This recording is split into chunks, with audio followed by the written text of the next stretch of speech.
If you get a chance, give me a call. Nothing urgent. Just want to talk to you. I thought the article, at least the thing online, it's going to be printed tomorrow in the Times, was good.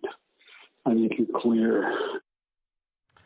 That reportedly is a new leaked audio obtained by the Daily Mail as they allege President Biden back in May of 2018 leaving a voicemail for his son Hunter on his son's alleged business dealings overseas. We'll bring our panelists back in for reaction. Donna Jackson, Barack Lurie, Rich Valdez. Rich, we'll start with you.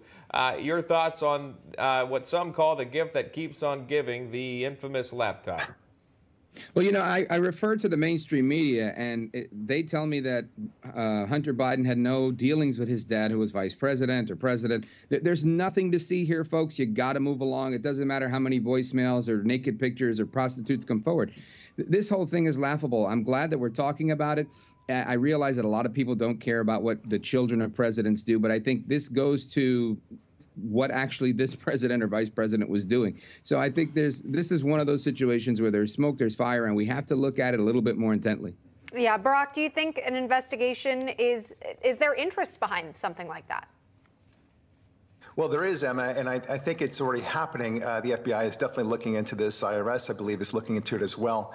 And this is the party to add to Rick's point. The fact is they always want you to look away. They pretend things are not happening that are clearly in front of you. For example, the inflation, the transitory issue, and that somehow that's Putin's fault as well. And then the Afghanistan debacle, that's not happening either. And so many other things are not happening, the baby formula crisis and everything else. So this is just one of many where they simply pretend that it's not happening.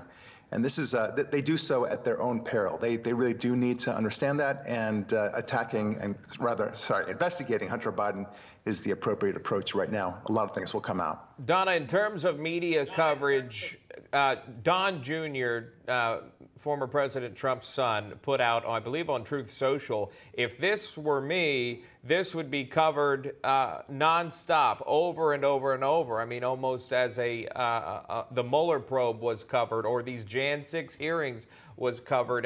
Rich made a great point. There may be some people that don't really care what president's sons are doing. However, if this was reversed and this was about Don Jr., Donna, what kind of media coverage would happen?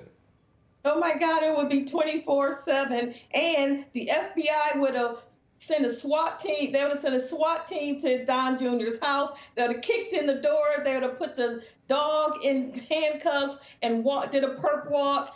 It would have been nonstop, 24/7. The media would have been talking about how, you know, they need to indict their grandkids because they might have had some plot in it. It would have never ended. But, you know, that when the media says there's nothing to see here, that means there's everything to see here. And that's the truth. I know sometimes we can't help but laugh, but these are serious topics that we do continue to follow, at least here on this network.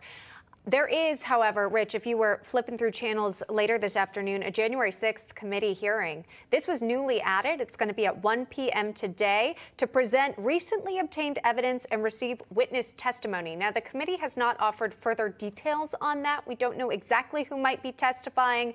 The New York Times does have its speculation, though. Cassidy Hutchinson, a former aide to Mark Meadows. So that, again, is what's being speculated, the name that's being floated. Rich, your thoughts on what this might mean? Yeah, I don't think it means much, quite frankly. I think that there's somebody polling. Democrats love polling, and they're figuring out what's hotter right now. Is it abortion, and do we ride the abortion wave to try and save face, or are we going to ride the January 6th wave? January 6th has proven to be a dud for Democrats. Most people really don't care. There was a report, I think I saw it right here on Newsmax, where somebody said, you know, they don't give a bleep. And I think that's true. And she was talking to Democrats.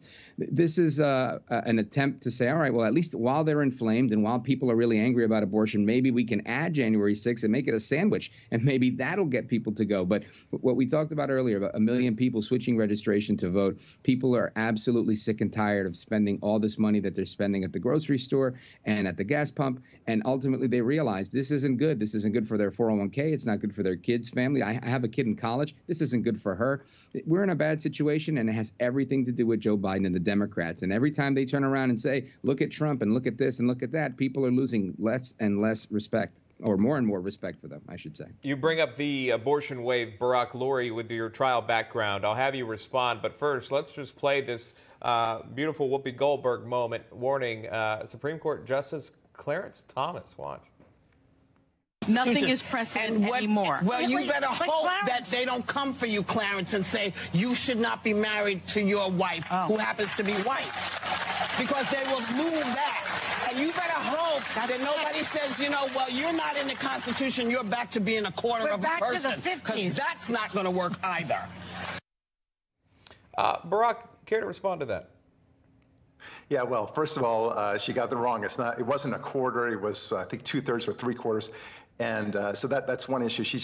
She's clearly desperate, and so is the Democrat Party, because they have to invent these issues that are just not there. As to the interracial marriage, and for that matter, contraception, and the other issues that they claim to be on the table all of a sudden because Roe v. Wade was overturned, they're wrong. It's as basic as that. Those issues, such as interracial marriage, were all about equal protection and due process there. But this is very different from Roe v. Wade. And Roe v. Wade, the overturning of Roe v. Wade in the Dobbs decision was clearly carved out only for the abortion issue. They made it very clear that they're not trying to open up new avenues to overturn those other issues. She's wrong, and this is simply something designed to deflect. And it's also designed to create a panic and frenzy so that people might go out there and riot or protest or whatever, what have you. That's what we're really seeing here. All right. I think we're out of time with our panelists, but we do appreciate the conversation. Donna Jackson, Barack Lurie, and Rich Valdez, thanks so much.